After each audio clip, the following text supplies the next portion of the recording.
Hello, everybody, and welcome back to episode 58 of the Everything Motor Racing Podcast. I hope you've had a good 2 weeks. Sorry that we did miss last week. I genuinely No, you're can't not. remember why we didn't. We were going to do one, but I think I just didn't feel like doing one, to be honest. Sorry about that. I'm joined by Jacob, as always, and we've swapped out Cameron this week for Ryan again. Welcome back, Ryan. Hello. It's good to be back. I would say you've upgraded, but you definitely haven't. Well, I don't know. Like, hands on thin ice at the minute. Get it, Canada joke. Yeah, he's in Canada. Terrible joke, Jacob. And it's cold. Anyway, you're so funny. Right, episode 58. What the Riders 58, Jacob? Simoncelli, obviously. Of course. Luca Lanetta. Yeah. And that's about it that I can think of off the top of my suite. I got two more. Brian, can you think of any before? Okay. So you got Juan Guevara. Of course. Yes. And then Supersport 300 rider Angulo Iglesias. Yeah, to be honest, I don't really pay that much attention to SSP 300, so... He raced in Chev Moto 3 as well for AGR a few years ago, so you should know. That's just a bad excuse. Well, maybe I just didn't pay attention to him. Maybe it's Maybelline. But yeah, so we may as well just start this off with the biggest bombshell, to be honest. Just cut straight to the chase, cut all the rubbish out. Marc Marquez is taking a break again. Mm-hmm. Did we not see it coming, kind of? No, I didn't see it coming, to be honest. Like the performance. To be honest, I just thought the performance was down to the Honda, I thought it was... The Honda, the lack of, Marc's had 3 surgeries now, going on 4. A bit of time away.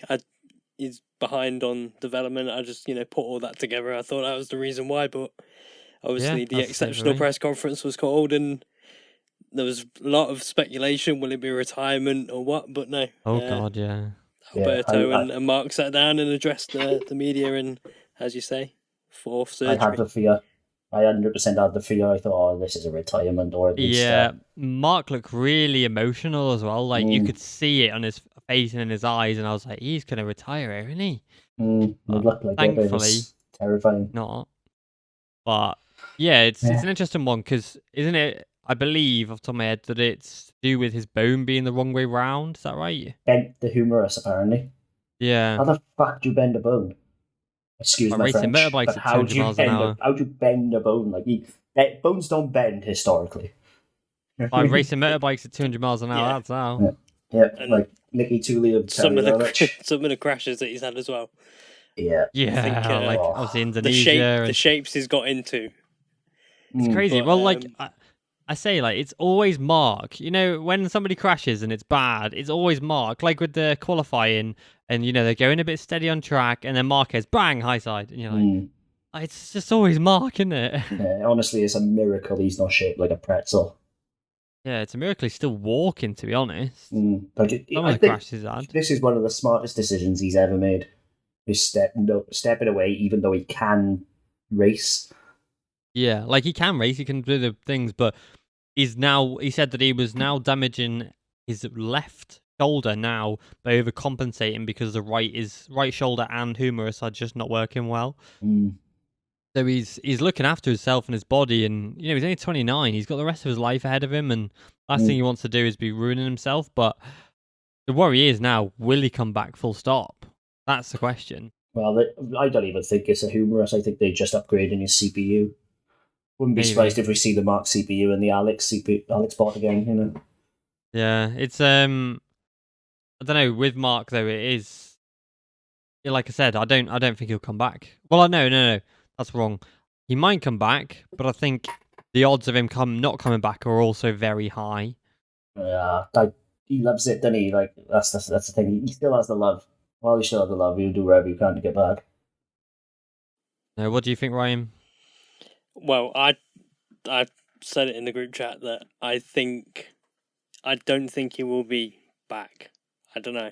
It feels like quite a somber mood, and it almost felt like it was in a way a farewell kind of press conference. They didn't underline, they didn't rule out that Marc won't be back. And obviously, as we've speculated as well, the situation with Suzuki and the connections with Mia for Honda, it could all fall into place. I mean, it's a big surgery. He's going to United States for it. His others Minnesota, have been in Europe. And they've 3D printed bones and all sorts of stuff.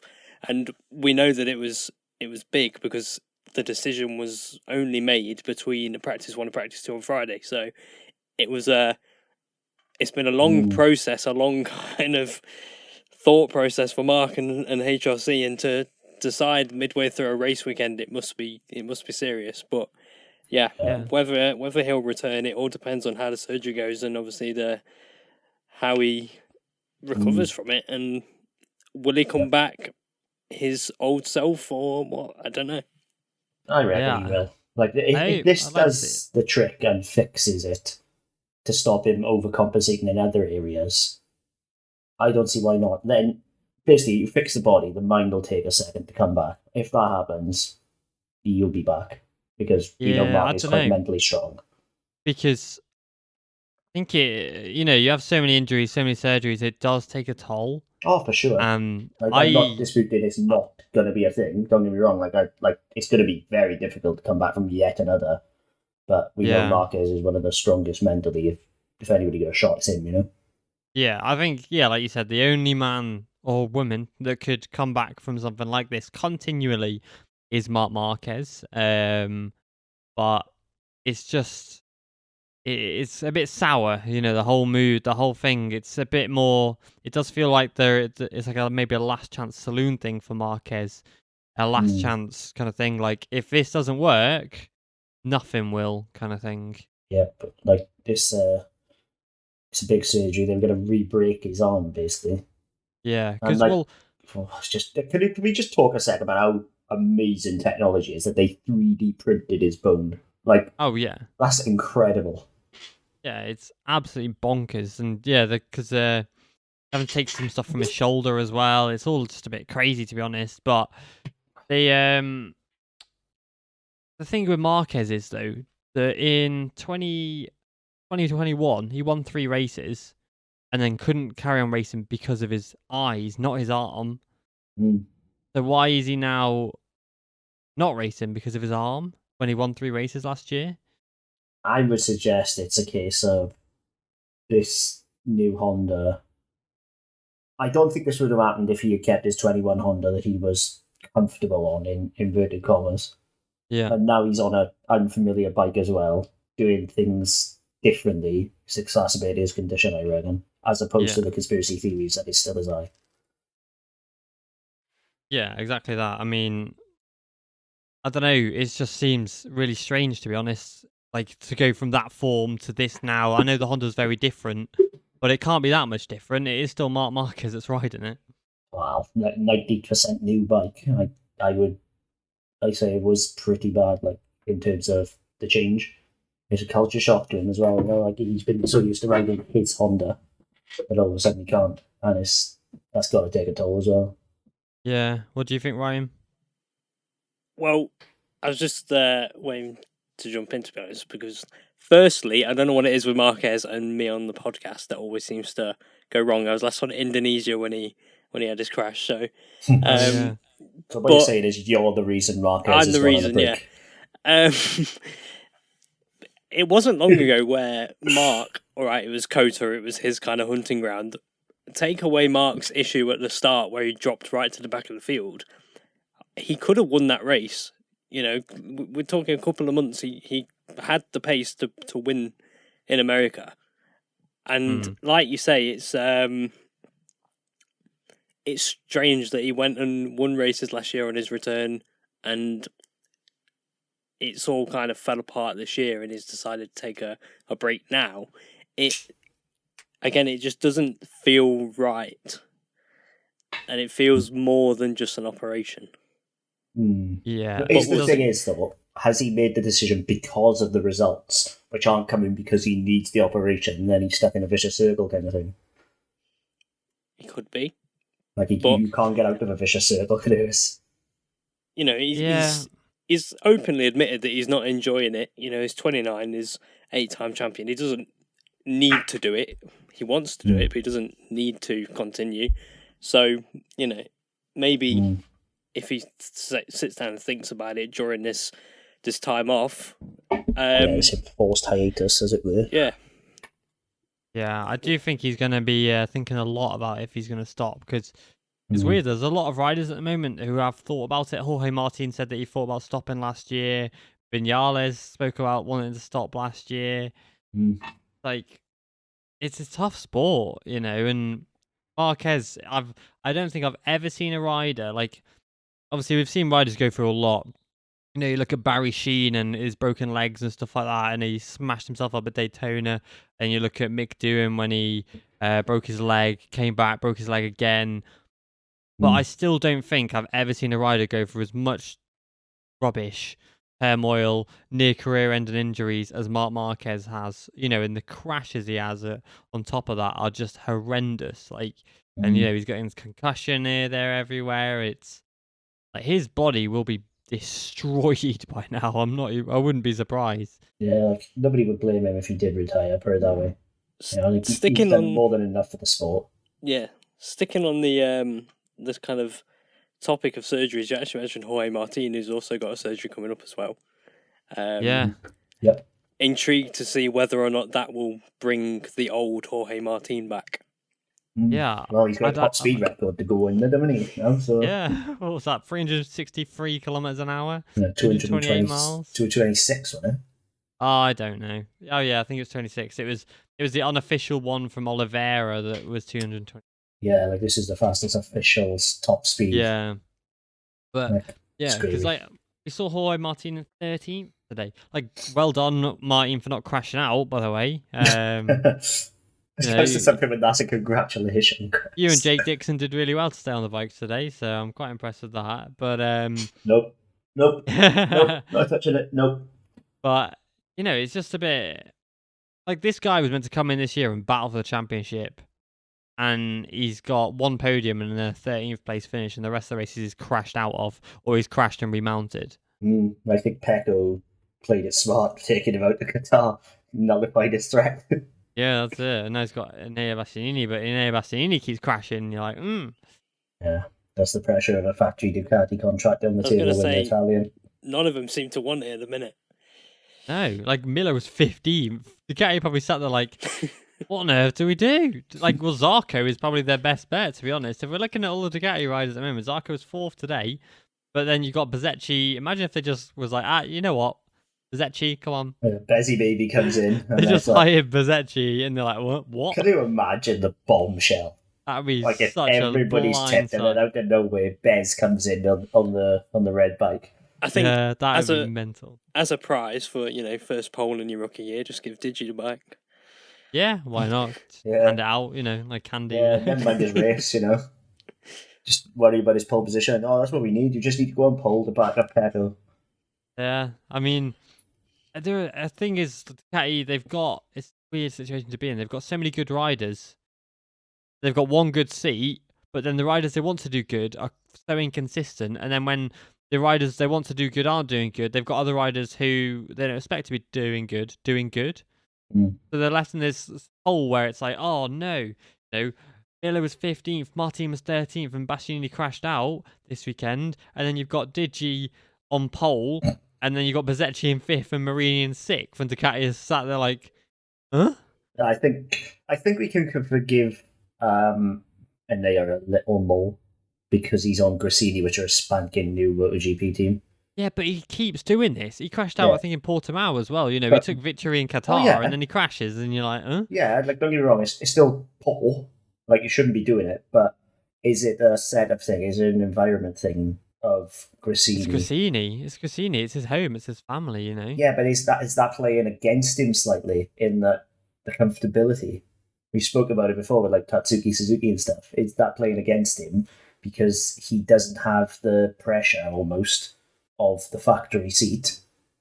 He's too comfortable, and then he's just saying, yeah, it's okay, and then it's not the right setup, for example. Because he didn't qualify well either. I don't think so, because I think the whole, the family vibe of Gresini actually is bringing him out of his shell and bringing him up to be the rider he is now. I don't know who I'd put on that seat now at the moment, to be honest. I would still say Jack Miller, just keep him for 2 more years, but... Nah, Enea. It'd still be Bastianini because... Yeah, because he's got 3 wins. It's not even that. I think he's the rider with the most potential of them all. And as long as they allow him the time to grow as a factory rider, then they could have a real gem. Yeah, that's true. Ducati aren't the most patient team. No, as we've seen. Then again, Pecco was slinging it up the road left and right, and he's still got his factory seat, so swings around. I mean, Enea, if he hasn't won the race, he's not been in the top 5. He's been 11th, 10th, and an 8th on the times that he's finished. Yeah. But that's what I'm saying. Would a factory team, a factory bike, eliminate those and bring him higher? It's not getting years on a 21, which again is a sorted bike, set up, blah blah blah. But nonetheless, it's all ifs and buts. But I would like to see Enea in the factory team to see how he does do with it. Yeah, so would I. But with a factory bike and a factory contract, a factory team, but it kind of comes to factory pressure. I think he'd thrive. I'm not saying he would. I'm not saying he wouldn't. I'm intrigued to see how it would happen and how it would develop. I think the rider who would suffer the most with that is Martin. Yeah. Oh, Martin, as we've seen, his mental is quite fragile mentally. I don't want to not shit talking him, by the way, because he did come back from a horrendous crash last year in Portimao, and he showed a lot of mental strength to come back from that.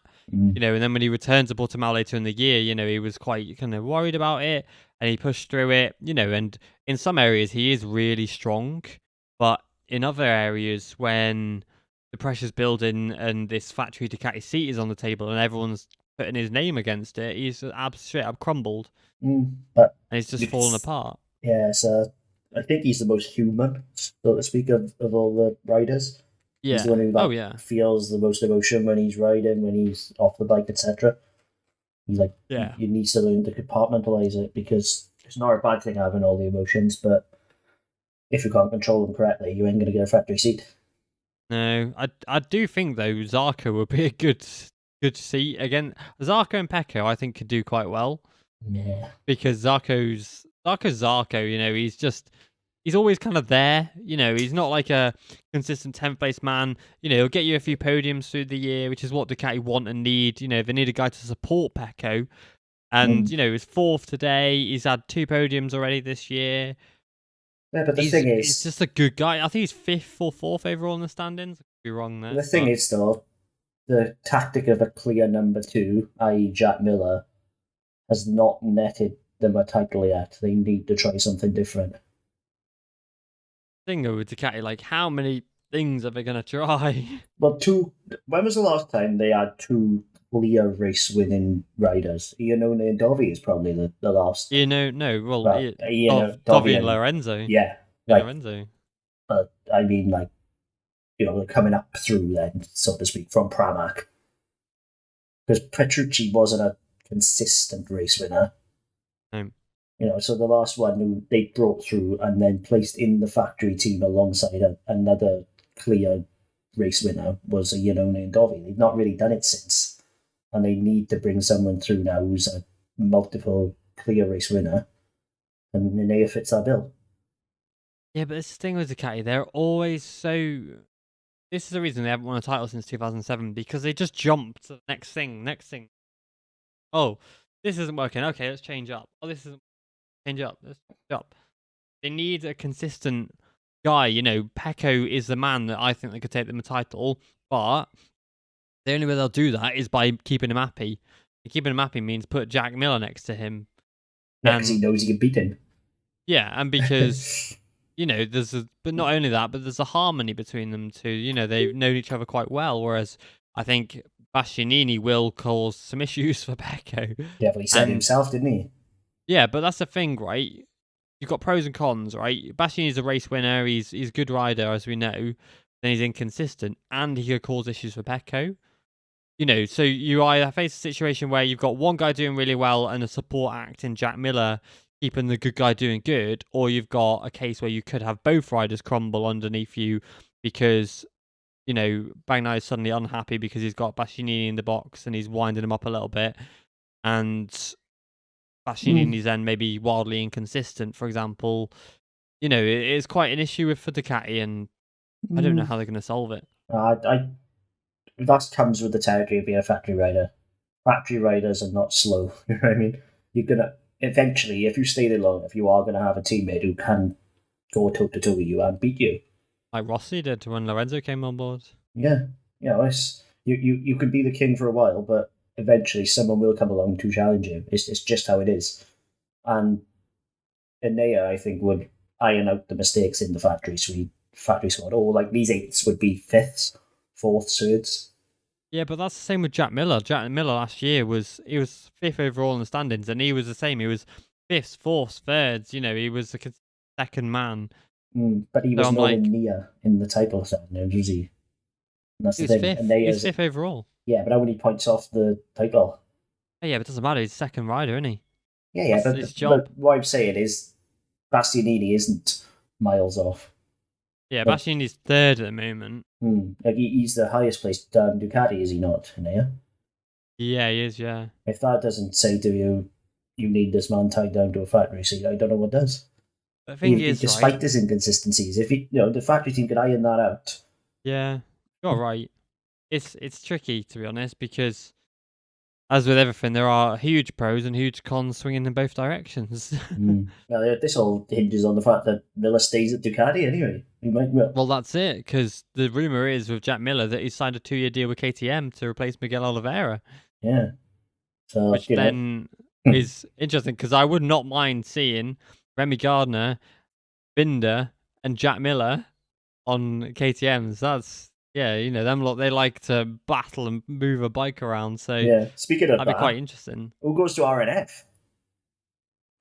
So the big news as well is that Aprilia have also confirmed that they've got Aleix Espargaro and Maverick Vinales for next year and the year after. Yep. RNF will be changing from the end of this year to Aprilia, meaning Yamaha next year. Lynn Jarvis has basically alluded to the fact that there will only be 2 Yamahas on the grid next year.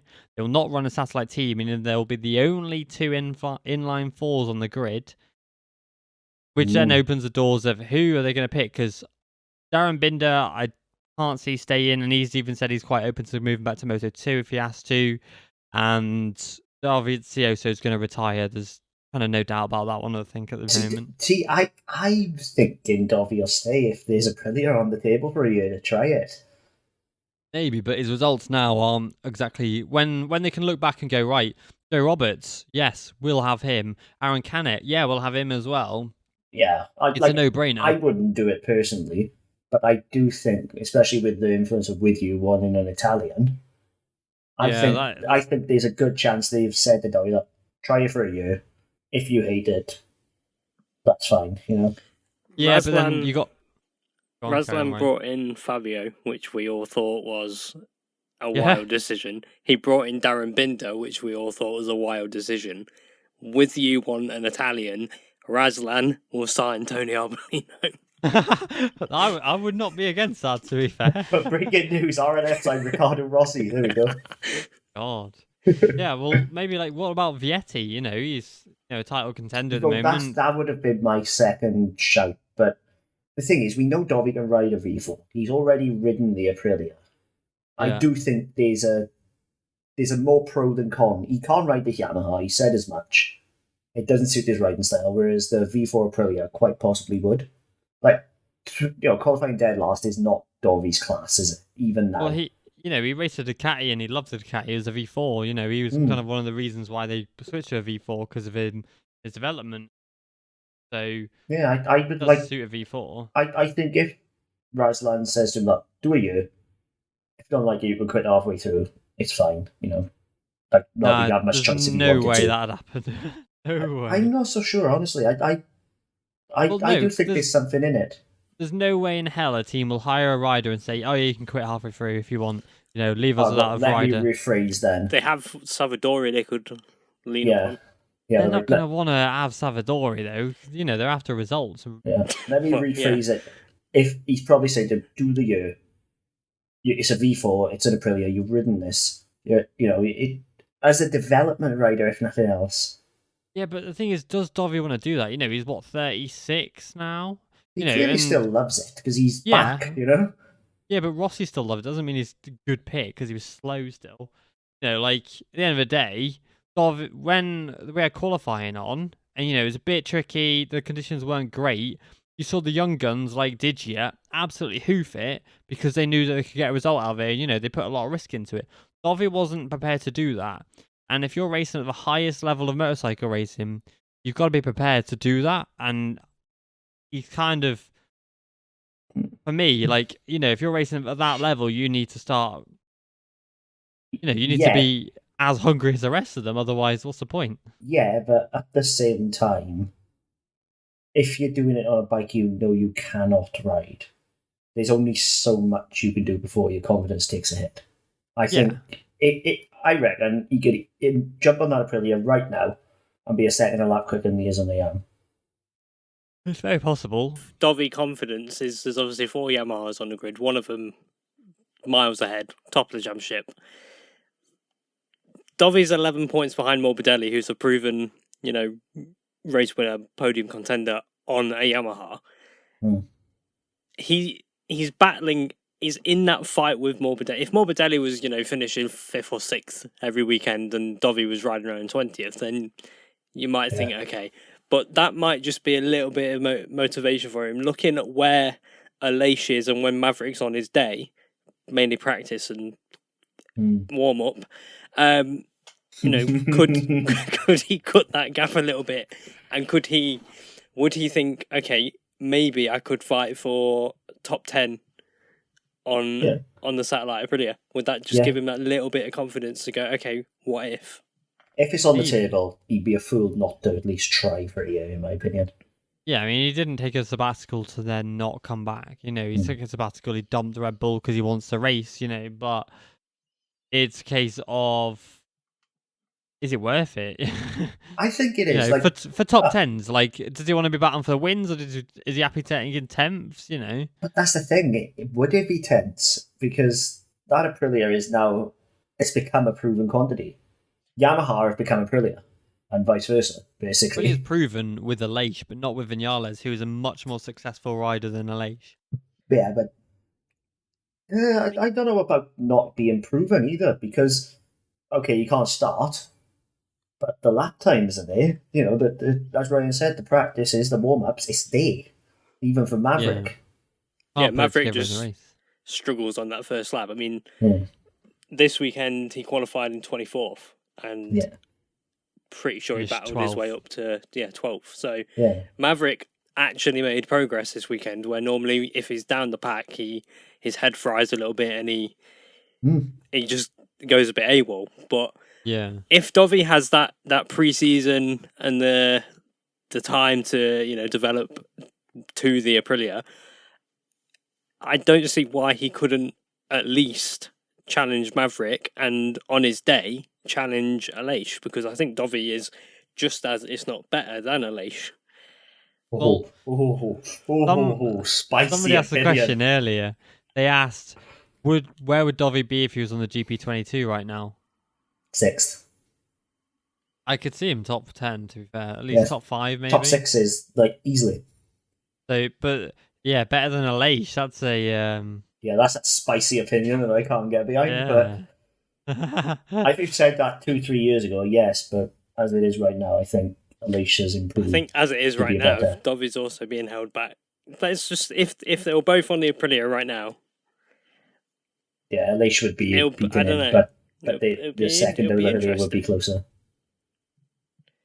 So let's not forget Dovi's the only one really in recent times to give it to Marc. Yeah, I'm not disputing that for a second, but I think the way Aleix has improved as a rider and definitely with racecraft, I think he's now overtaken Dovi as a rider, and as maybe not racecraft because Dovi is the professor, but as a complete package right now, I think Aleix has overtaken Dovi. If Dovi was on that Aprilia, would it be the same story? So yeah, there's so many riders past and present that you think, if you put them on that bike, would they be able to match who's on it now? And it is interesting and quite, incredible to watch how riders evolve and how MotoGP evolves and the skill level and bikes and all sorts. Do you know what I was thinking the other day would be a mad wild card? How would Brad Binder do on the Aprilia? Because it's a V4 still. He'd probably do quite well. It's an aggressive bike. A lot of people say that the Aprilia is the best bike on the grid, so he'd probably do quite well. If he can do what he's doing on a KTM on the Aprilia, then I think he'd do quite well, to be honest. Yeah, I would like to see Brad Binder cloned and then put on every single V4 on the grid to see how he did. Like him on the Honda would be nice. Yeah, that'd be crunchy. I'd like to see that. Yeah, I did see something though talking about wild riders. World Superbikes accounts tweeted, about because Lynn Jarvis said, we're probably going to go run the 2 factory bikes next year, and Top Rack's locked into a contract with Yamaha next year, and they're like, World Superbike, we're so glad to have Top Rack next year. It's like, you are jumping the gun. Don't underestimate the bills and the amount of money that these teams will pay for a rider of Top Rack's caliber, to get him out of that contract. Red Bull ties as well. If KTM want Top Rack, they could go for him. If Honda want Top Rack, they can go for him. It'd really suit a Honda, to be fair. Top Rack would be an incredible Marquez replacement. What do you say, Ryan? So Top Rack would be an incredible Marquez replacement. He'd be perfect. He can even save crashes, So. Imagine Top Rack and Mir at Honda next year. Paul out this year either way. Yeah, that'd be absolutely. Imagine that. That would be crazy. Well, there's another rumor actually that LCR Honda will be announcing a top level rider next weekend at Catalunya. Is Alex Marquez a top level rider? Is he? I think it's going to be Miguel Oliveira because that's the rumor. That's you can't go. That's literally the rumor. Yeah. No, I'm just I'm literally deciding on the fly right now if that's gonna actually happen. I don't want Miguel think it's closest on a Honda. I want Miguel on a better bike that he can, use a smooth style with, not a. Well, that would have been Suzuki, wouldn't it? Yeah, Suzuki would have been perfect.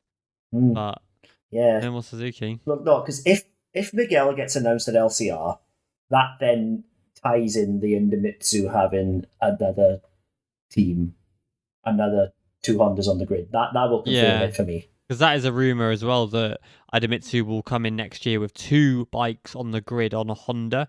So maybe you could see Ayagura and Chantra, or Ayagura and Nakagami in the Idemitsu squad, and then 2 LCR entries that are, not Idemitsu. For example, like a Red Bull one or something like that. Yeah, because I think the only thing that would save Taka is Idemitsu and Team Asia don't have 2 Moto2 riders they could put in. Agi's going to go up. We know one of them's going up, regardless. Agi will go up to Moto2. He's too tall. Who goes alongside him if Chantra and Agura goes up? Chantra's too inconsistent. Ayagura is tied leading the championship in Moto2 at the moment, whereas both on 108 points, whereas Chantra either finishes on the box or doesn't finish at all. Yeah, he's another Fogger effect. Yeah, like the rumour is they both going up. I think that's the only thing that will save Taka is they can't promote 2 because they don't have 2 replacements more than anything. We've seen what happens when we put not ready Moto2 Team Asia riders on the bike, i.e. Andy Farid. And Powie, who got pushed up way too early. It just that's going to be the only thing that saves Taka, in my opinion. But if it does happen, they have to have an Asian rider on it. The only maybe Kubo Kubo. Exactly it, because they ain't going to promote Kyle Paz. He's nowhere near. Not yet, no. So maybe Kubo and then VR46 can have another rider, like S. Krieg, for example. Yeah. S. Krieg's killing it at the moment. So S. Krieg and Gonzalez are teammates next year. This was the discussion I was having today. And I'm not 100% sure on S. Krieg. I could see that. S. Krieg, he's tied into a Yamaha contract. So is he though? Why not? Yeah. He's in the Yamaha team. He's on the Yamaha contract. Because I thought he was on just on the style bike contract, not the Yamaha, and the only reason they go Yam is for Kyle Paz. Kyle Paz is sponsored by the Thailand thing, but as the deal, Yamaha Thailand. But because S. Krieg is also a Yamaha rider, S. Krieg is also in the Yamaha same thing. Oh well, there we are. Then S. Krieg's going to thing next year. So I could see him in the VR46 Master Camp alongside 100%. But yeah, basically that team that Carl Paz rides in alongside S Creek is just the VR46 Master Camp team from last year, but with different branding and stuff like that, and obviously a different thing because the Master Camp pulled out. But Yamaha have kept their support there. Yeah, so it's just everything's getting thrown up, and Dennis Onsu has said that he's too tall for Moto3 now. Onsu, sorry, too tall for Moto3, so I can see him. He's gonna have a Moto2 promotion next year, no doubt. Maybe Chan Onsu wants to come over back to the Grand Prix paddock. Turkish warrior team. Yeah, so we could see like a double Turkish team with Red Bull back in, managed by Keenan. Yeah, who else? Like, let's be honest. And then that motivates Keenan to then push Toprak into Honda in MotoGP, and then they're on the same paddock, aren't they? That had been soft walking to Honda. God, yeah. Maybe a Moto3 button. Well, do you know, he might end up a forward. He's an MV rider if he wants them on the same paddock. Yeah, good point. Of course he can retire, and then you can get him on there. Yeah, that's a possibility because he's an MV rider. Yeah, but I think it'll probably be MV in the Chev, and then put Garzo back on the MV in the World. But that's how I see it happening. Yeah, Garzo's Garzo. It's the MV as well. It's a piece of shit. But yeah, like if LCR do confirm Miguel, then that puts Invitu into place, in my opinion, as well. Yeah, it does. And then the riders will start announcing. Yeah. Coming away from silly season a bit, I probably missed some stuff there. How good was Michele Pirro's livery? Yeah. The Aruba IT Ducati in MotoGP. Makes you wonder why the factory team don't use more white, doesn't it? Yeah, it's so nice. Like when they unveiled it, because I woke up to it had been unveiled, and I was like, "Whoa!" Yeah, I woke up, I started up my work laptop, and then I did my thing of have a coffee, go have a browse of social media, and it was the top thing on my socials, and I was like, "Ooh, that's spicy." That woke me up. Yeah. I got a press release and didn't even read it, so I was late to the party. Oh God! It's probably the best in Ducati on the grid today. Yeah, I got the press release, but then just use it for the photos. So it's loser. But what do you think of the Pramac livery? Right, it's interesting, isn't it? Purple. See it. That reminds me of the Cardoso machine. Much hate for saying this is how you do purple on a Ducati. And people are like, oh, you're blind, the Grassini livery's lovely. It looks like a bathroom. Shut your fucking noise. I hate that bike. Yeah, it's not nice at all. But the purple on the Pramac is the one. Yeah, it's good. I don't know about Grassini's little peace and love thing, but yeah. Oh, what do you think was the top helmet? We've lost Ryan for a minute, by the way. That's okay. But the top helmet, Minyo's one was a bit of a banger. I didn't really see too many. Like I liked Bezos was my favorite. Yeah, that's Scary it. I wasn't really looking. I didn't really see too many helmets, but I was gutted though because normally we get the tricolore, VR46 livery, and you didn't get it. The Snipers did because they are. Yeah, that's what I was about to say. Snipers are the new VR46. Yeah, because the Snipers are pretty much a VR46 Moto3 team. Yeah, so I would have read it as well. Yeah, he was. Yeah, but. We didn't get it in Moto2. They got a Mooney squad and they didn't do it. Like, come on. Yeah, they didn't even have a special lid, either of them. Like, no, Vietti didn't have a special lid. Antonelli have said no, or keep it from Misano. Maybe, yeah, because they had the Grazie Vale thing, but again, that was under Sky, wasn't it? Yeah, Sky loved it. Whereas, it's not a good start for Mooney if they've said, "Oh, look, we'll fund you, but you can't do a special livery." Like, yeah, it's stupid, isn't it? It's the most attention Sky got was the special Mugellos, the special Mizanos. And the Grazie Vale, yeah. Yeah, it's baffling. It was weird, though. It was weird waking up Saturday without a new Valentino Rossi helmet, though. I miss the engagement spike from that, to be honest. Yeah, honestly, you're right. Like, the unveiling is become an event, didn't it? Like, yeah, it was like a full thing with Rossi, and they had all the cameras in the garage, and he waxes his helmet out. That sounds dodgy, man. He flops his helmet out as he do, like. No, and then all the Academy boys would follow suit after. Yeah, but there was not nothing. anymore. It was. I didn't like it like that. I used to look forward to Mugello the most.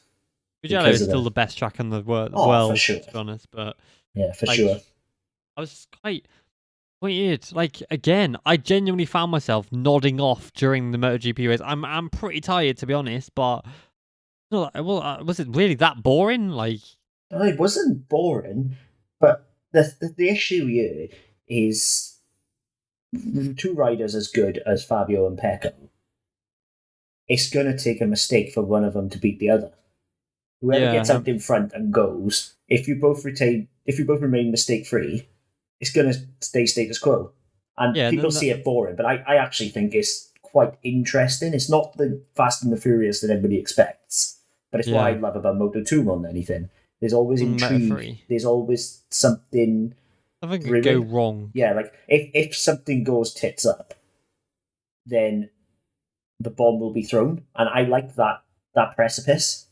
Like, yeah, I'm more of like I like the action, because like the early laps were good when everyone was like scrapping and stuff, but I don't know. I think because I started watching MotoGP in time, like, to be fair, my whole life of watching MotoGP, I've always come to expect a nice little battle or a duel, and now it's like so few and far between now, and like that third place spot is pretty much nailed on now for a late every weekend. Yeah. So it's like, like. Yeah. I know what you mean, but at the end of the day, it's a case of, how do I put this in a way that doesn't sound stupid? It's the intrigue is better than the action in certain points. I wouldn't want a whole season of it. Well, that's the thing. Like, I like the idea of MotoGP more than watching MotoGP at the moment, if that makes sense. I like everything around the sport. I like, the build up to the races. I like the technological side of it. Wow, they've got a spoiler going out on FP1 on the back of the Aprilia. They've got this, they've got that. And it's all very like, wow, but then the race happens. Like, I'm like stoner, to be honest. I prefer all the free practices and qualifying, and then the race happens, and I'm like, free race? Yeah, all day long, feed me that shit. I wouldn't want a full season of what we've seen. But as something to add intrigue in a race every now and again, I'm okay with it. As long as it's not constant, which at the minute is becoming, which is the problem. But like if Catalunya now we have a 10-way battle for the win, everybody would have forgotten that the last couple of races they've been status quo, Yeah. It's, I like it. I like it from a viewer standpoint, as in it's something to keep you on edge. Whereas a 10 bike battle doesn't keep you on edge because it's happening. There's no foreplay. It's just straight in there, isn't it? Yeah. It's whereas a battle where they're toing and throwing, catch up in one sector, then the bike leaves in the other sector. Builds you up, doesn't it? Like there was a little slice and dice with Pecco because like Fabio gained, I think, like 4 attempts on a lap, and then Pecco had to. He was doing like 47.7s, and then he had to drop to 47.2 to keep him back. It's like, interesting. Wow, it shows their class that neither of them make a mistake under that amount of pressure at those speeds over the course of a 20+ lap race. The skill level on show is unbelievable. You think back to like Rossi and Lorenzo, and when Marquez was relatively new in the class, and it was bar to bar, wheel to wheel. Whereas now it's still as intriguing, if you like, but it's more mentally, and it's more who's going to crack first, and it's a battle of lap times more than anything. It's more personal, and it does. I think. Yeah. But what I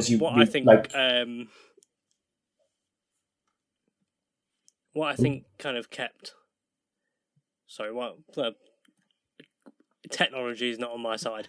What I think kind of revived the race today was the fact that you had your kind of your wild cards. Let's say you had your Bezzecchis, your Marini, and your Digis, who are in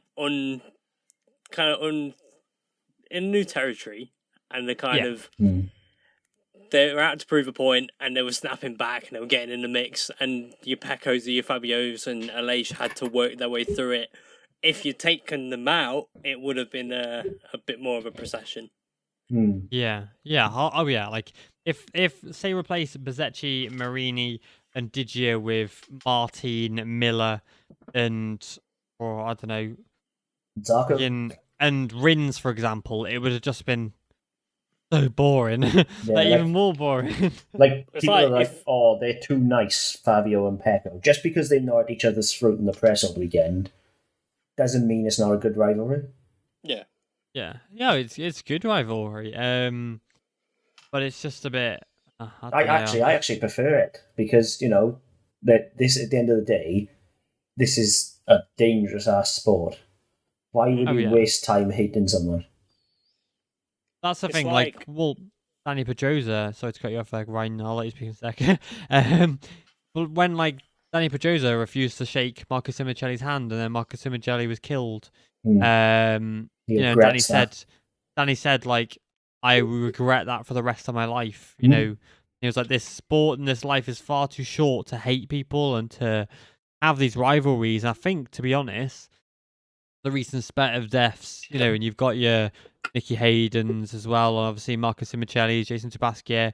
I think it did wait, because in that time, when Rossi had his rivalries and really hated people, between Kato and Tomizawa, you had 9 years where no one died. And so for many of the riders, it was a case of, well, maybe we're invincible. Yeah, okay, screw you, I don't like you. And then I think as time's gone on and, we've had Marco Simoncelli's tragic death, and then you had Louis Salom, and then you had Jason Tabasquier, and you're like shit, this is real.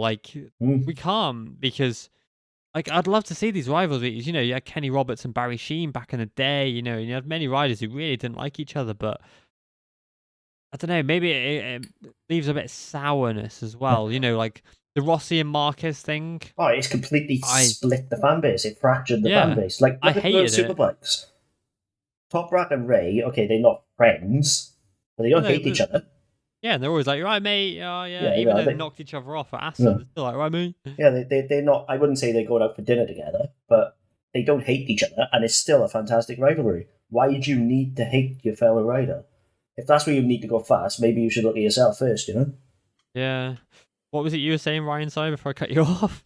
Well, to be honest, I was going to go back to Mugello while we're still on the topic of the race, and he was on about if you had replaced Bezzecchi, Digi, and Marini, I think it would have been very much a Marquez, Aleix, and Miller situation at Jerez, and it would have been waiting and waiting and waiting for that final 3 laps. Something to happen, yeah. I've said it before, and I think in recent times with the evolution of the bikes and the aero and the tyres, it just feels like it's who can keep the tyre alive the longest for their final 3 laps. Yeah. It's F1. Which helps. It does help, the argument that we've raised about, the kind of mental aspect of it on pushing to the limit that you need to be while it's not making a mistake. But as a new MotoGP fan, if you came in and watched a race, for example, like Jerez, where they were following each other around, you wouldn't particularly want to stick around, no. Yeah, whereas then if you went back to Phillip Island 2015, you watch that and you go, oh my god, this is the best thing. I don't watch races back, right? When I know the result, it kind of spoils it for me. In the last 3 years, the only race I've watched back is Phillip Island 2015 because it is that good. And it's a race that you're like, oh my god. And if that was happening more often, more people would come back. But it's just so... I actually prefer in the fan base at the minute, Don. It does seem to be less hate, less booze, less everything. I don't know whether your it's way just of going, because... I don't like Rossi again. No. It's fans of everybody, really. Marquez as well, it's... it seems like everybody at the minute is a fan of the sport, not the rider, which is really nice to see. I know, you should see some of the messages. Still a pretty there's still a lot of hatred for riders, but the diehards, they don't seem to be out in force anymore. It's good. know what you mean. I know, I'm just finding it a bit... Like, just because, some people are like, oh, they need to be fighting each other to be good. That's not true. Yeah, that's fair. Right, shall we move on to each 3 races and run through the predictions? Yes. Hey, we haven't got drunk Cameron here to make you even more excited. Oh, yeah, there you go. Sick. Popping the can open there. I like it. So if you didn't know, if you are new to this podcast, basically we do a prediction on every race weekend, or the pre-race weekend. We do predictions live on the podcast so that we can't go back on them, whereby we select the podiums and we select the order of the podium, who will win, who will second, who third, and then who will get pole position. And we score points for them. The points are as follows. You get 1 point for pole position, 1 point for any place on the podium. So, for example, if you picked Aaron Canet to finish on the podium in second and he finished third, you get a point. If you get a correct podium place, you get 5 points. So if you pick Canet to finish second and he finishes second, you get 5. And then you get 10 points if you correctly predict the winner. If you correctly predict all 3 on the podium incorrectly, you score 15 points. If you correctly pick all 3 riders on the podium, you get 25. And if you pick all 3 riders in the correct places on the podium and pole position, you pick up a whopping 30 points. You know what? I said at the top of the podcast that I didn't actually do very well. I've just looked back and I've actually done a lot better than I thought. Yeah, you're doing all right, to be fair. I try not to You missed Qatar. Yeah, like I try not to look at the podcast predictions over a race weekend because I like to be surprised on a race day. I looked at mine on Saturday and thought, well, Suzuki's out. Chantra's qualified way down the order. The MotoGP results was obviously based off a mixed qualifying session. I thought, okay, it might be difficult. Yeah, you've done all right. And honestly, right, you missed Qatar and you're doing well. So the championship, I took a big hit. I had a big points lead heading into Le Mans, and it took a massive hit thanks to riders crashing, blah, blah, blah, blah, blah. I went from a 25-point lead to a 10-point lead. Yeah, that's going to be increased, I think, though. I genuinely cannot remember who I predicted at all. So the points currently are me in first with 84, Jacob in second with 74, so only 10. Cameron in third with 62, so he's catching a little bit. And then shit. Ryan. I just thought. What? We haven't got Cam's predictions. That's all right. We'll get him after, and we'll just get him for Catalonia. And then Ryan in fourth with 47 points, but he did miss Qatar, so it'll only be 15 off after missing Qatar. That's pretty solid considering in Qatar. To be fair, I scored 1 point at Qatar and Jacob 7 and Ryan 6. Still all right. So we'll go through each class. We'll do Moto 3 and then we'll discuss, what happened, and then we'll move on to the next class. So in the pole position, it was Dennis Onshu. Mm-hmm. I went for Messia. Jacob went for Rossi. Which, to be fair, because given his race result, was pretty decent. Cameron went Sasaki, who didn't finish. And then Ryan went Foggia, who came too bad. Foggia was. Qualifying. Yeah, Ricky Rossi was half a second off, and he was 8th. Ouch. So, for the race, I went with Messia third. Oh, no, wait, hold on. Race results. Garcia 1, Guevara 2nd, Suzuki 3rd. I went for Messia 3rd, Foggia 2nd, and I picked Garcia to win. So I got 10 points for that, so I'm quite happy with that. Yeah, considering the other 2 DNF'd. Yeah, legit. Saving grace there. Jacob went for Messia 4th, Garcia 2nd, Messia 3rd, Garcia 2nd, and Minho 1st. So you get 1 point. Cameron is just he had such a lead earlier on in this thing, and he's just fallen by the wayside. He had Messia 3rd. Yeah, he had Messia 3rd, Minho 2nd, and Foggia 1st. He was leading and then crashed out, so he scores 0. Oh, ouch. Ryan had Sasaki 3rd, didn't race. Garcia 2nd, who scores Ryan a point, and then Foggia 1st, who crashed out. So I scored 10 points. Jacob and Ryan scored 1, and Cameron was 0. So my lead has now eked out to 19 points at the top. Me first, 94. Jacob second, 75. Cameron third, 62, and Ryan fourth with 48 points. Yeah, like I'm just gonna say it now. When am I gonna learn to stop doubting Sergio Garcia?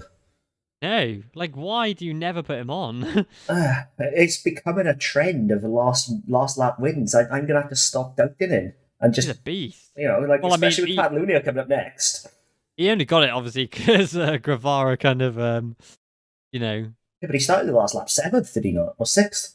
Yeah, I think so. Yeah, he's one of those guys who can just kind of come in, just whoop, too aggressive. Pass you. It's bloody difficult to pass Tatsuki Suzuki. You know what I mean? He's an aggressive defender, and he went past him. He was stood still. Suzuki is like literally Dennis Fodge's bodyguard this year, I think. Yeah, but honestly, Sergio Garcia is the best rider of all time. Yeah, simple as. Great, yeah. The race did start with a bit of an issue. Scott Ogden's bike had a malfunction that I can't say on air. What happened?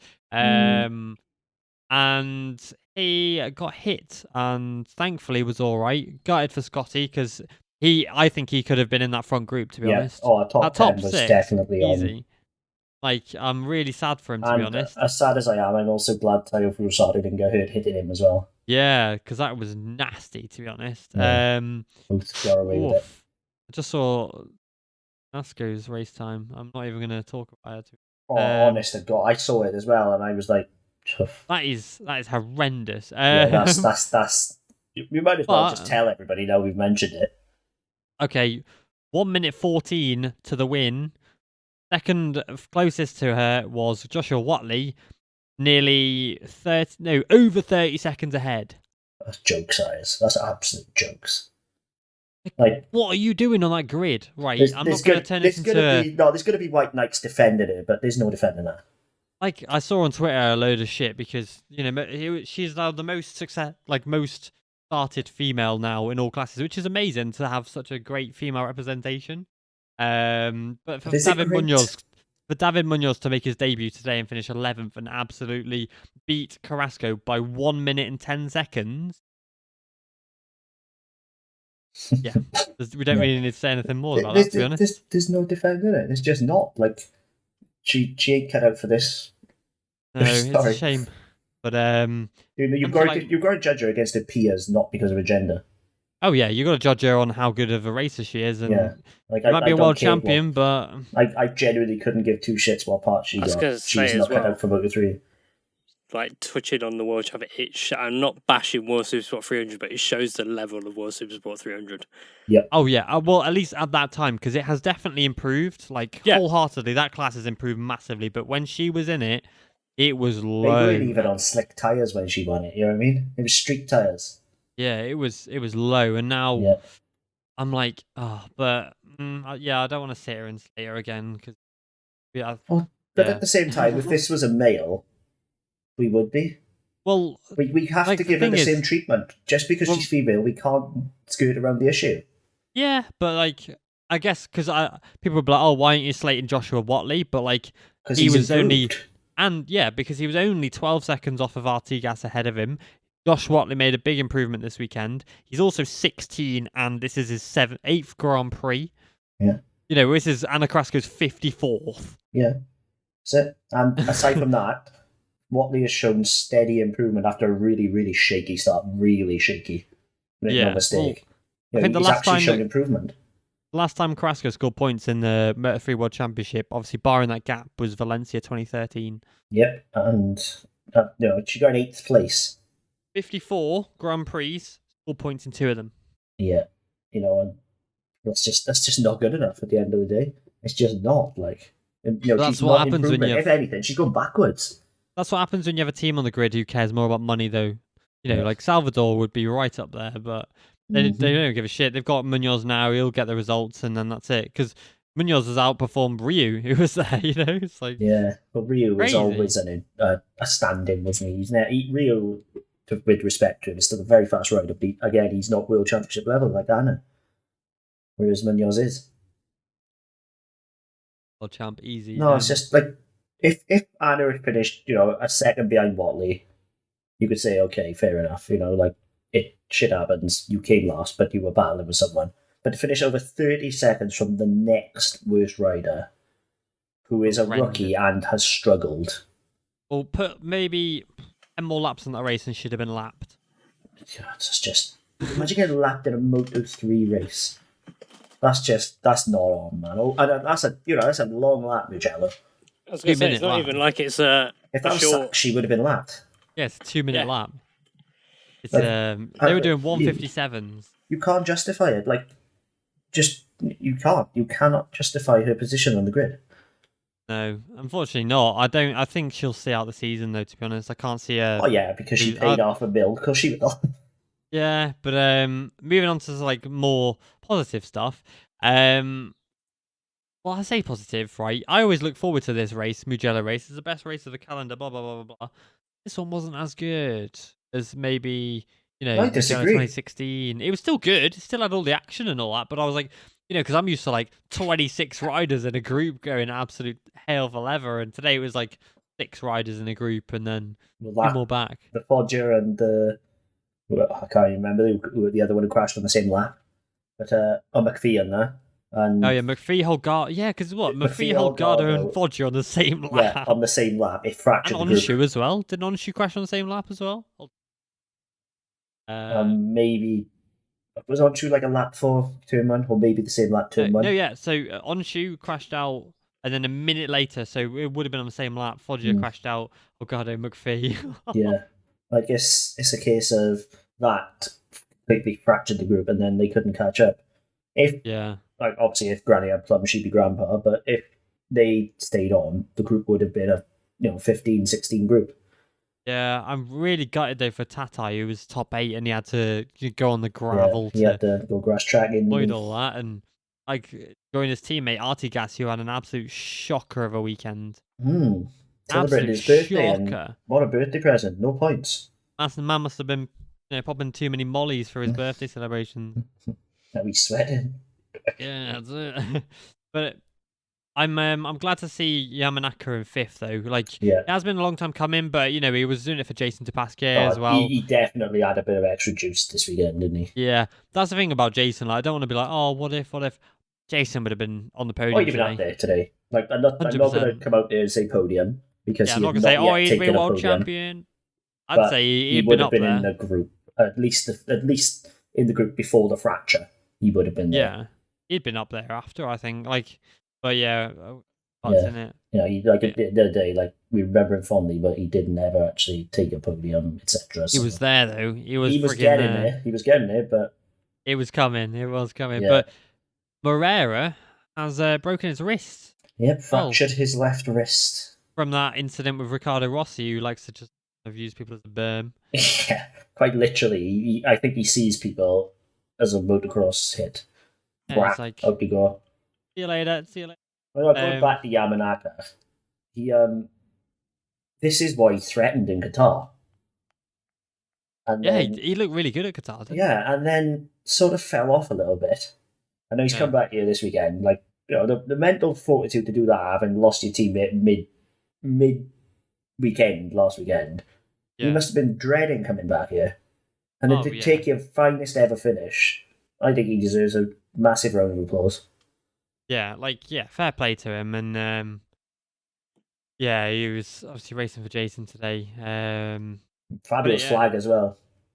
Oh, that was such a nice, really nice from Fabio. That's the thing with Fabio, right? He is like, he's a nice dude, isn't he? He's stepping into like the shoes of Rossi. Rossi was kind of the guy who would do shit like that. The difference is Fabio is a nice man. Fabio's a good guy. Well, I'm not gonna. But let me rephrase. I'm not gonna agree with that. Fabio is, he gets on with everything. He doesn't. You're just trying to have a dig at Rossi. What I'm trying to say is, now hold on, let me just talk. What I'm trying to say is, Rossi was a man who was the face of the sport, and the man who is the face of the sport now should be Fabio, because he is just like, and Marc as well. Marc, I remember when he swapped his numbers to 39 after the Catalan GP in 2016. I think Marc and Fabio, them two are like those two as the face of the sport. I'm more than happy with that. Fabio is such a respectful lad. When Marc has his press conference and Fabio was saying, he made the post on social media to Marc. The respect that kid has for 23 years old, like, you are Yeah, you're a good kid. Yeah, like I'm not slating Rossi before you think that. Yeah, sure.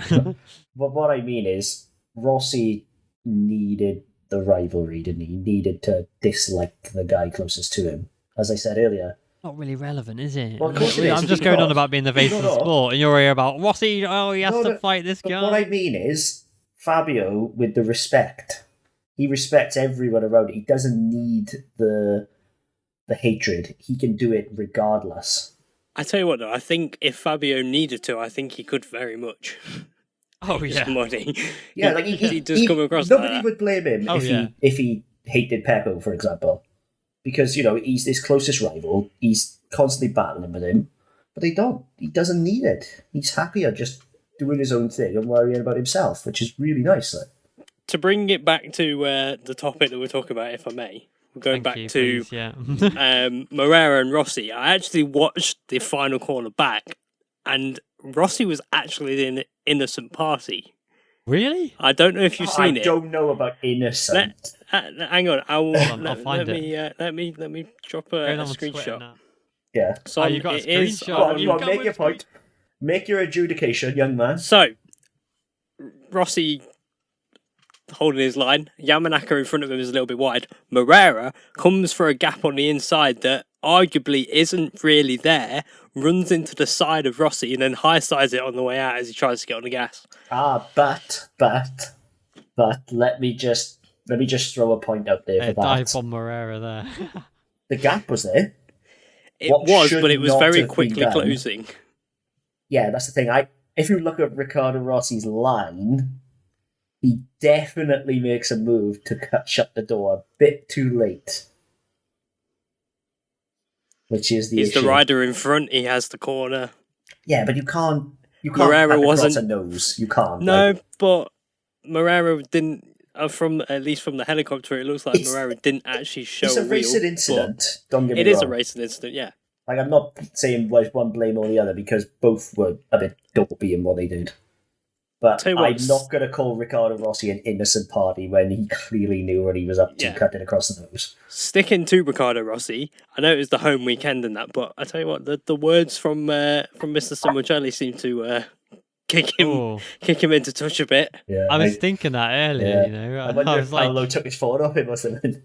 Yeah, like, you can't use your... Because, oh my God, you go... Like, I like Rossi, he's a good lad. Contract anymore. Like, I talk to Rossi a lot, he's a good lad, he's a nice guy, but oh my God, his Instagram stories. Like, and he's like, posing for the camera, his little cheeky, like, oh, look at me, and like, how sexy I am. Yeah. Yeah, and you're like, oh God, bro, what are you doing, man? Yeah, like, get on Tinder instead, He's like a pretty boy, Paolo gave him a kick up the arse and it worked. Yeah, I think he has probably taken his phone off of him, to be honest. Confiscated it. He's down to a Nokia 3310. While we're on the topic of last lap incidents, Guevara, the race winner, running across onto the green on the exit of Biondetti. Yeah, he knew. Dropped a position. He did. Yeah, but then Suzuki was right on the freaking grass. The grass is not the green. So what colour's grass then, please? Please enlighten me on the colour of grass. It's a different shade of green, leave me alone. Now that's the thing, there's no pressure sensor in the grass, so technically it's not triggered. Which is but if Race Direction can see it on the screens in front of you, it's... But again, that's the weird thing. They classify track limits as the outside of the curbs, etc. But the green, if you go on the grass, they classify it as you've lost time because obviously it's not tarmac. So it's a weird rule that only seems to really make a massive difference at Mugello because of that pit exit. That pit, they do go because they can go on like the colour bit, but just don't go on the grass, mate. I don't know why he didn't get penalised, to be honest. Well, he had no choice for one; he was forced there. Yeah, like Rossi was forcing people off the track, wasn't he? The last corner, Rossi was like, go on the and for two, he lost time. Like he only had a track limits warning anyway. He had one more regardless. But but it was the last lap. It was the last lap. Yeah, it was. It was the start of the last lap. Yeah, it's always like record them on at Le Mans when they run across clearly on the outside of the white line. But that's just the race line. It's like, well, you're off the track, but yeah. Also, it's direction, isn't it? So yeah, it's a quirk of the track as opposed to anything else, I think. Yeah.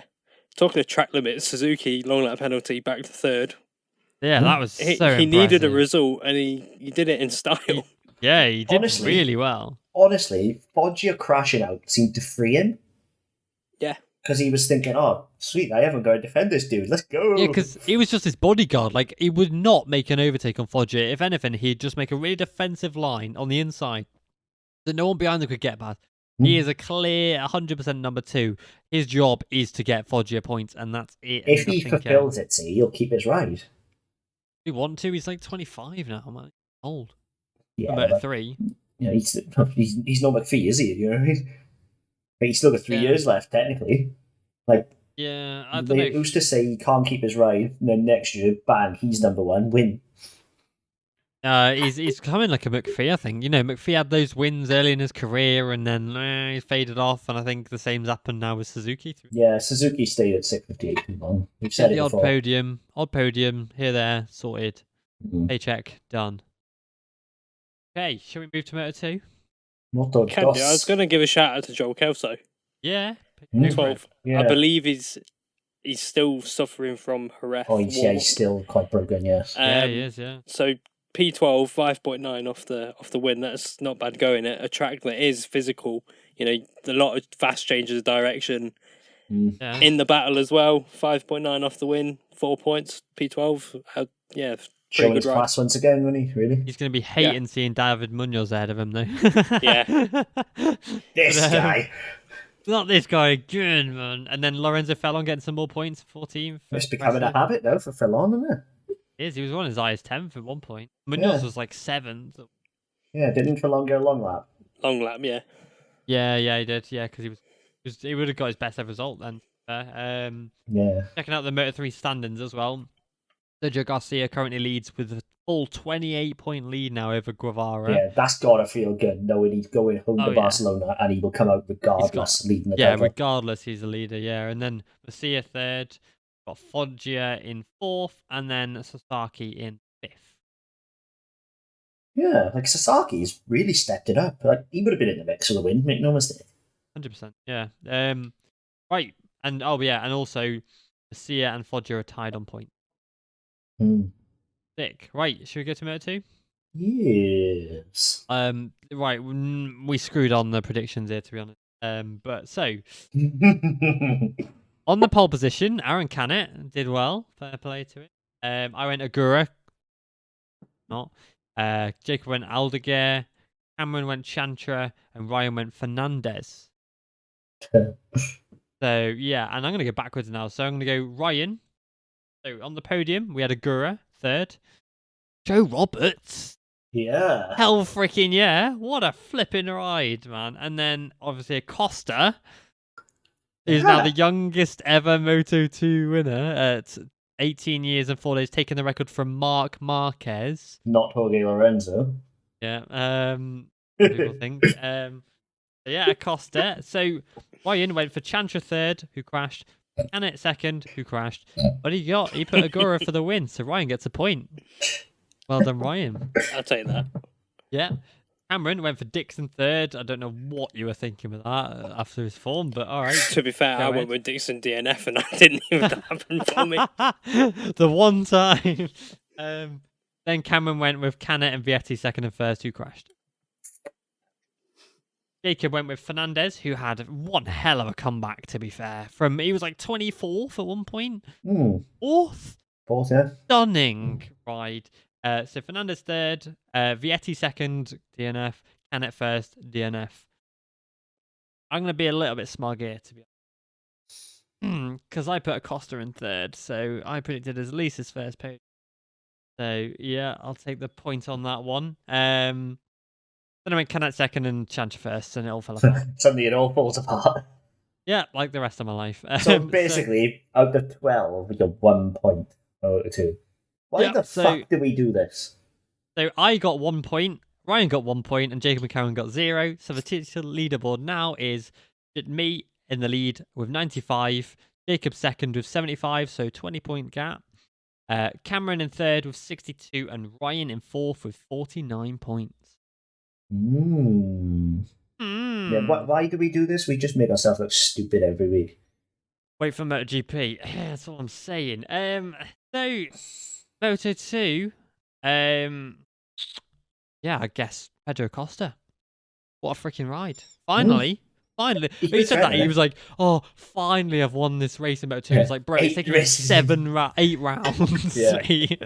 The man does not possess patience, does he? Marcel Schrotter has done well over 100, mate, and he's not won one.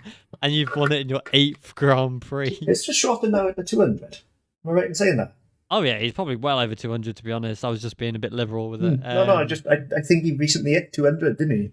Yeah, he did, and he's got 3 podiums to his name. That is not German efficiency. Pedro Costa, I'm going to say it right now, right? Pedro Costa went from 17th overall to 10th. If Costa can if he can continue this, he could win the title. No, I'm saying it. I'm putting it on the line. He's in that for the title. I like your optimism, but come on, man. He's going to do it. Pedro Costa, champion. Read it here first. But technically, we do it from bad MotoGP memes first, but. It could be like a Bagnaia MotoGP. You win that one, and then he's just crashing. He's done it now. He's been threatening it, hasn't he? Let's be real. He's clearly got pace, just not been able to knit it together. Now he has. I genuinely think Acosta will be like top 5 podiums, wins for the rest of the year now. He's going to be fully in that box. I think this is his peak this year. No way! It's 8 rounds in. He's only going to get better. He's a rookie. Yeah, but now he knows what it takes to win. Yeah, he knows how to win a race. But now he knows. Now he knows what it takes to finish a race. I think now he'll honestly, if he can just build with top 4s, top 5s, because he has a 2-year contract, he can't go up to MotoGP. Yeah, but I'm not saying he will. But if he can do it, build top 5s, top 4s, top 3s, because he's got a 2-year contract, can't go up to MotoGP next year regardless. Oh, you can. He's 18 now. But, he won't go up next year regardless. If he can set himself for a consistent tilt at finishing races for the rest of the year, next year, he got to be favourite. Have some faith in Pedro the Pedo. He's going to get it done. We'll see. Yeah, and it's nice to see Joe Roberts up there. He likes the fast-flowing tracks. And that, I think, after his win in Portimao, when half the field crashed out, that is a massive confidence booster now for him. To know now that he can do it against a field of riders who aren't crashing out and against, there was a lot of crashes, DNS, but, he was still second. Everybody crashed behind him. Yeah, that's it. He was the man today, I think. And if aside from Pedro Costa, Joe Roberts, I think, is probably my rider of the day, to be fair. Actually, no, Augusto Fernandez, they're in 5th, had a stunning ride. Mine is in Moto2, the rider of the day, but it's Alonso Lopez. Yeah, Alonso Lopez was 15th at one point, and then he finished 8th. Out to the points at one point. I think he was 18th. Yeah, stunning. There's a lot of stunning That's his rides. second go on that bike this year. On Mugello, the fastest track on the calendar. The place where you've got to have the cojones. He's one hell of a talent, isn't he? He's outperforming Algardiga. I wouldn't say that last year, do we? That's it. Clearly, he likes more CCs. But but going back to it, the only person who crashed in front of Joe Roberts was Cannon. What about Vietti? Where was Vietti then? Vietti was third when he broke down. He was behind Joe. Literally, the only person who DNF'd in front of Joe was Cannon. So he earned that title. That title. He earned that podium either way. But you can't. People say, "Oh, well, he inherited that Portimao win." He still had finished. Don't get me wrong, but it was easier. That's it. You got to first to finish, But this weekend, he's shut a lot of people up. But can he again? Now is the classic Joe Roberts case of can he keep it going? That's the issue. He's up to 4th in the championship now. I think he's got confidence. Because when he found his confidence with the American racing team, that was it. He was amazing after that. And I think now he's got that confidence with the Italtrans squad finally. I think this is it. I think we're going to see what the Joe Roberts we've been waiting 5 years for. Yeah, now he's walking around like Billy Big Plums, isn't he? So now the confidence is there. Top American. Cameron Beaubier as well. A stunning ride from 17th to 7th today. Really impressed. Why can't he qualify? I don't know. It's weird, isn't it? He gets so Q2. Get Q2, but he just can't. Yeah, he can't break the top 10. If he could do that, if he starts from 8, 7, 6, as he proved in Kota, he'd be there.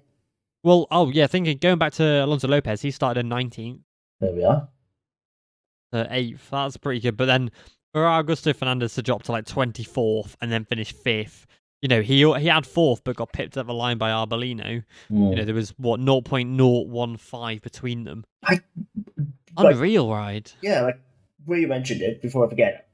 Arbolino, what was he up to? I think he kind of, because he had the insane straight line speed. He was getting past Sam. Then Sam was better on the corners, and so they kind of went into T1 with Sam making the move on. So I think Arbolino had got past him on the straight. Sam then did him into T1. And then as they went round, I think Arbolino got a bit squirrely and then just bang straight into Sam. A bit he was sideways. But aside from that, he was making over-the-line moves a lot. Like, there's aggression. That's Arbolino, though, isn't it? But yeah, normally Tony's aggressive but clean. But today, I don't know what the hell was wrong with him. His head went. The Tiger, Tony the Tiger came out. It must have been the Italian home vibes must have just thrown him over the edge. Yeah, maybe. Bad feelings. Bad feelings. But and Canet, probably again, may I add, he's crashed out of a potential race win again. Like this isn't the first, second, or third time. This happens a lot. You cannot win the title doing this. Oh God! And then his only saving grace is that once again, Vietti had a DNF to save Canet. It was the same at Kota. Vietti crashed and so did Canet in pity, so they're repaying the favour today. Yeah, like Canet, I think Vietti would have preferred to crash because knowing it's nothing wrong you did whatsoever. Yeah, because his chain snapped. Yes, like throwing a chain. That's got a sting. You know what I mean? Like a home podium, your first home podium come in. And then to throw a chain 3 laps on the end, devastating. I would have. I think he did quite well to just sit there and be like, not even look angry. He looked very neutral, didn't he? I don't know whether he'd gone like in the back already and started beating the probably head like the van or had something. Punch used Uccio as a punching bag for him. Yeah. He got enough meat on him when Uccio, he'd be right. It's like. I think Vietti would have preferred to crash because at least then he did something wrong. You could take that more. Well, yeah, because you can blame your own mistake. It's your own fault. But when it's an issue with the freaking chain snapping, then as I said in the group chat, I can't believe 100 years down the line, the best solution we found for a bike's drivetrain is thin links of metal. Yeah, it's mental. There's got to be a better solution. I don't know where it is, but there has to be a better solution. Yeah. Right. So before we move into MotoGP, here are the classifications. Is there anything you two wanted to mention before I move to MotoGP? No. No, you pretty much covered everybody that I was.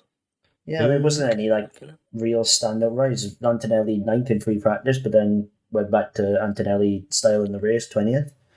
I'll tell you what though, one thing we'll just mention, Vietti's save. Yeah. That was hilarious. Led to Gabri. Big off. That put Gabri out the race. Yeah, it did. He couldn't. Apparently, he went into the warm up and couldn't even brake. Yeah, it was a stunning save of Vietti though. He was off the track. His butt was on the ground, and he somehow picked it up. And then then Ramirez was getting out of the way. Poor old Ramirez was the pure innocent party because he was literally in a sandwich. Yeah. Also, speaking of Ramirez, he's finding out just how poor the envy is. 4 consecutive DNFs now. Oof, not good. So the championship standings in Moto2 currently stand. standing way. God, I'm supposed to be the shit job person, Christ. I know. Vietti is leading with 0-point gap to Iagura in second. Tied on 108 points. Canet third. Joe Roberts 4th, and Tony Arbolino in 5th place. Pedro Costa has obviously gone up to 10th. So how many points off is Pedro though? 63. If he makes that up, he can make that up. If he makes that up, he might as well just retire as the GOAT. Well, if if Oliveira can make up like 75 points on Danny Kent in like 6 races, then Pedro Acosta can make up 63. Can you see Vietti stacking it out of nerves in 6 races in a row? I can't. Danny Kent was just lucky he was on a layer party. He doesn't even need to stack it. He can just finish first. That's what he'll do because this is Pedro Acosta. Don't forget. Literally, that would be he needs 2 more Vietti DNFs and he needs to win, or 2 more Gura DNFs, which is 12, the more salient point. There's 12 races left, right? Or no, 12. I think there's like I don't know. 12 races left. There's 20 races of a season. Finland's cancelled because Finland's gone. No, there was 21. Now there's 20 because Finland's cancelled. We should discuss that, by the way. Fuck it. Finland's shit. We've never been there. But 12 races. If he takes 5 points out of Vietti every race, he's got there. Easy. Agura is the problem for me, not Vietti. Yeah. Because Agura has consistency. Yeah, that's it. While these two are arguing about, left, right, and centre, if you scroll all the way down to P30, Matteo Pessini, the last rider with a point. I wanted to mention Pessini, his own bike, yeeted it into the van with his dad, drove to Mugello, it sticks it top 5 in qualifying. Matteo Pessini is a hero. Oh yeah, he's an absolute legend. He just proved that age and treachery is near enough better than youth and experience. Yeah, 100%. Right, let's move to MotoGP and these predictions. So, pole position went for Digia. Fabio Di Gianantonio, are you sure? Literally, I was out for the thing. I took the kids out and I come home and I looked at the group chat. And my first thought was, "Is that right? Is this Q1 or Q2?" Yeah, he came from Q1. That's outrageous. Absolutely mental, to be honest. Yeah, and then I saw Bezzecchi and then Marini third. Yeah, and that's exactly why I looked at it and thought, it's got to be Q1. It has to be. Yeah. And then I see it after. I was like, oh my god. The last time we had a rookie 1-2 in qualifying was Qatar 2008. Name them. 14 years ago. Crazy. Yeah, name those 2 riders. Oh, Lorenzo on pole and James Hayes in second. Boom. Nice. So, and obviously both on their debuts, may I add, because it was the first one of the season. But, yeah, so Digia got pole position. Very impressive. Then Bagnaia won the race. Quartararo in second and Espargaro in third. Ryan, we're going backwards again, went with Bagnaia for the win. Oh. Well done, Ryan. 10 points. Bastianini second. And Quartararo in third. So Ryan picks up a decent 11 points. Nice. Well done. So you properly closed in now. But Cameron went for Miller third. Bastianini second. And Bagnaia first again. So Cameron picks up 10 points. So not too shabby. And Jacob went for Bastianini first, Dope. Quartararo second, and Bagnaia third, so you get 6 points. Yeah. Not But the bad. wrong Ducati. Yeah, and I went for Bagnaia first, Quartararo second, and Aleix Espargaro third. Fuck you, I say. 25 points! I got 25 points. Angie. I correctly predicted it in order. 25 points. I'm quite happy with that. I had a 10-point lead, and now I'm leaving this weekend with a 39-point advantage. Of you schmucks. Fair play. You do know what you're on about Well, afterward. the thing is, a broken clock's right twice a day, innit?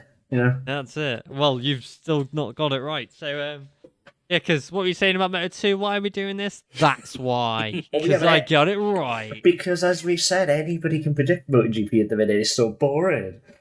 Yeah, true. Just put Aleix third every time. Yeah. So, the points now, leaving Mugello, is me with 120 points. Jacob in second with 81. Cameron third with 72. And Ryan with exactly half my points, 60. Ooh. So yeah, I'm killing it. You lot of shit. So yeah, I'm sad that Cameron's not here, to be honest. 'Cause I know his reaction would be quite funny. He'd probably be. Can I just go back to Qatar? Can I just predict Bastianini, Binder, and Paul Espargaro, please? Yeah, go for it. Okay, that's fine. Hell yeah. But Grace, we've kind of talked about it a lot, to be honest, already. Yeah, and we are 1.5 hours in for an hour podcast. Yes. But the Suzuki's crashed out within 3 seconds of each other. Dumbasses. And Has anybody seen the fastest Suzuki was Mia in qualifying in 17th. And Rin's got knocked off by Nakagami. Yeah, I was going to say, has anyone seen the CCTV footage of that? I have seen it. It's bad, isn't it? It is. Like, how is he not penalised? How on earth is Nakagami not penalised? What would penalising Taka do? Put him back another spot to dead last. Wow. Hey. Yeah, but Nakagami got 8th. Yeah, fortuitous. Yeah, it's because Suzuki are leaving. Nobody cares about them anymore. Yeah, that's it. Yeah. That Dorna probably been looking at them thinking, oh, yeah, right, over. Yeah. Bad blood. Yeah, this ain't happening. We ain't punishing them. You shouldn't have left on your bike. Yeah, but not great. Darren Binder's done all right, though, to be fair to him. Second Yamaha. Yeah, a long lap. With a long lap. Yeah, with a long lap. I'd say, right, Darren Binder should stay. He won't stay, but he deserves to stay, I'd say. He was lapping the same as like Maverick in 12th. Honestly, I think he would be a fairly okay option for a satellite team. Or on an Aprilia, maybe a satellite Aprilia. If RNF keep him, that would be nice. But yeah, I'd be more than happy with that. Like, I don't think they will, but I'd be happy with that. Yeah, like he's proven everyone who doubted him wrong. I think. Oh yeah, like, he had a job. Yeah, he's having a nice steady kind of incline as well. Yeah, he's picking it up nice. To MotoGP, so going into a second year on a better bike. Yeah. Yeah. Meanwhile, really like it gets me. Like everybody's the couch supporters are like, oh, why is he getting a promotion? This is why he's proven it. Put Jake Dixon on it. Yeah. Hashtag robbed. Oh god. It's just like for everybody who last year was saying, oh, Dixon should have got the nod over Binder. I don't think so. No, I don't. I think Binder's proven he. Yeah, to be honest. Which much so, yeah. We everybody on some level had major doubts about Binder. Yeah. But I don't care who you are. Even Binder himself probably had major doubts. But he would have been a fool not to take the seat, even if it means superbikes for the rest of his career. He can still make a living, and he got to ride a full season in MotoGP. But he's actually come out of it so far better than he went in by a margin. Yeah. A round of applause, Darren Binder, doing well. Yeah, like absolutely, really impressed to be. Have much. No, like the KTM is still struggling as usual. Honda is still the worst bike. Like nothing changed in MotoGP really. No, in the standings, however, Fabio Quartararo's eked out a lead, doubled his championship lead from 4 to 8 points over Aleix Espargaro. Oh, what a gap. I know, right? With Bastianini in 3rd, Bagnaia 4th, and Zarco in 5th. Yeah, Bastianini 28 points back, I want to say. Yeah. So, it's become a 2-horse race all of a sudden. If they need the Ducatis need to make it a 5-horse race again. Yeah, and then when you go down to the constructor standings, it is Honda very sitting at the back. I still stand by my statement that Yamaha have become the new Aprilia. Yeah. They're the bike no one wants to be on. Yeah, I wouldn't want to be on a Yamaha. Like if you had two contracts in front of me right now, one for factory Yam, one for factory Honda, which do you pick? Oh, sorry. Razlan Mazzali, like, what shall I pick? Yeah. No, like if you were a Moto2 right now, you've got two contracts in front of you to go to one's a factory Yamaha seat. No, one's a factory Yam seat, one's a factory Honda seat. Which one do you pick? Oh, God, Honda. I think Honda. I know what Ryan's going to say, but, Yeah, we don't need to ask him. He races Kawasaki, don't you? Yeah, but all I'm going to say is that a Yamaha is leading the World Championship. Touché. Fabio is leading the World Championship. Yeah, Fabio is on a Yamaha. This is all Fabio, isn't it? That's like Marc Blimmin in 2019 winning the constructors team and riding the world championships for Honda with the Lorenzo as his teammate. Yeah. Honda's the best bike. Yeah, literally, it's a case of I'd say Fabio is about like Fabio is probably the only 10 out of 10 rider in that field at the minute. God, don't you know, like the pinnacle of motorsport's always based on the best car or bike. Obviously, that's why Hamilton's an 7-time champion. Of course. Actually, that's why Hamilton's driving in 8th, that was the can of worms. No, I said like why Rossi's a 10 times champion. God, imagine Fabio on a Suzuki though. Like that would not be an 8-point gap. Oof. Yeah, that'd be a massive lead. Unfortunately, we have to imagine it. Well, we got to see Lorenzo on a Suzuki at least, thanks to his social media post. So that was interesting. Yeah, I think there was a bit more suspension sag than usual with Lorenzo on it. That's why he made a crash, because he broke his rear spring. Anyway, moving on. Let's do these predictions. So, Catalonia. I have already written mine out. So, Moto3, pole, I've gone with Guevara. Mm-hmm. Third, Mignot. Second, Guevara. And first, here again, because Jacob. Guevara. Third. Well, I'm thinking about whether to put my wild card in Moto3 or Moto2, yeah. I'll go Moto2. Right, so third, I'm going to put as Onshu. Second. Guevara. Eighth. First. Garcia, yeah. I can't. I set my stall out early with that. Fair enough. Right. Ryan, pole. Right, I've had a long 30-second think about this, and I've got them all written down. That's very. You'd have had like above average 30 seconds. You know, when you're doing stuff, more than 30 seconds is above average. So a long way. Onshu pole. Oh, okay. Onshu third. Oh, fuck it. Okay. Foggia and Garcia. Foggia? So you're not putting Guevara at home? Okay. No, he's going to get taken out. Oof. Okay. Moto2, pole, I've gone Vietti, because I think he's going to make a redemption. But then I put Vietti third as well. Okay. And then Agura second, and Canet to win. Because yes, I think he'll win on home soil. I think this is it now. Canet win. Jacob, pole. Canet. Second. No, third. Lopez. Oh, okay. Like that. Third, second. Agura.